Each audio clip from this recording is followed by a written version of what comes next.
Hello, this is Brian Hayden again. I'd like to talk to you tonight about prehistoric counting. 1, 2, 3, 4, 5, and more. This may seem like a very simple topic, but you have to realize that we're not born with any idea about numbers or ways of counting or anything like that. We have to be taught how to count. And on the basis of numbers, all our science and technology and most of our major accomplishments are dependent. So the origin of counting is fairly important, especially when we realize that generalized hunting and gathering societies don't usually count more, above 5 or 10, very rarely 20. They get up to 20, and that's very rare.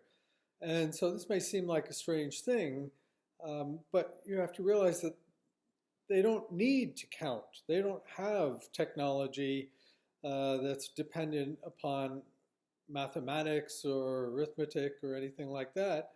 And for most of their lives, they don't need to know exactly how many people were there, how many game were caught, or anything else. Up to 5 or 10 is basically all they need to know, and after that, it's a lot. That's basically all they need. So what was it that created the need for developing more elaborate counting systems?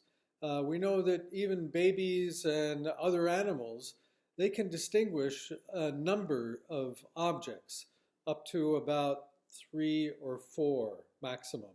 These are called subitized accounts because it seems to be inherent. It's part of our hard wiring that we can distinguish between one lion and 2, or 2 and 3. But after that, there's just a lot, and let's get out of here.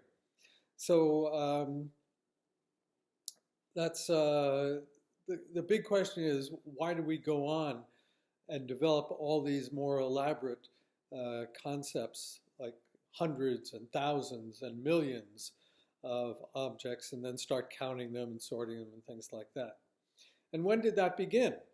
Well, the argument that I've made is that most of this, let me put it this way, ethnographically, what we see is that when we move into complex hunting and gathering societies that we've talked about before, that is when we start to find higher numbers occurring, well up into the hundreds or thousands and sometimes millions. The Tolowa Indians of California used to count beads by strings of 20,000. So they're getting way up there. And what I would like to suggest is that this began in the Upper Paleolithic with the emergence of complex hunting and gathering societies, especially in the context of feasting. Because with feasts, what we find is that we really need to keep track of how much food is being brought in and how much is owed, because these are never gifts. They're always debts to be paid. So if I give you five sheep for your feast, then you owe me 5 sheep for my next feast, plus some interest, usually another sheep or 2 or 3 or 4. So we get the origin of accounting basically with complex hunting and gathering societies in the context of feasting. And archaeologically, we can see counting in some of the artifacts that we get from the Upper Paleolithic and later periods as well. And these take the appearance of bones that have little marks on them that look like accounting. Here's the Thai plaquette from the Upper Paleolithic, and you can see all the little marks.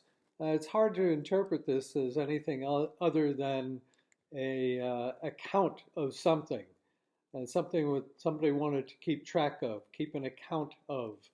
And that's what most people, most archaeologists agree that that represents. We have many other objects that people argue were used for counting. Here's a Mesolithic item, part of a deer antler, and you can see that these are marks that are grouped as though somebody was keeping a tally of these marks in order to keep an account. So these are the kinds of things that we get as evidence of these more elaborate counting systems. A Thai plaquette had 1,000 marks on it. So a counting system that was very high up there and typical of complex hunting and gathering societies. And this is also a reason why the numbers in the story that I wrote about Sev 20,000 years ago, the boy Sev in the Eyes of the Leopard, the title of the book, The Eyes of the Leopard, for young readers. But the numbers are very important there and very deliberately put in there because he said, oh, there must have been hundreds of bats. Well, only someone in a society that was complex hunting and gathering society or more complex would be using those kinds of numbers. So that was very deliberately put in the story as one of the typical aspects of life back 20,000 years ago.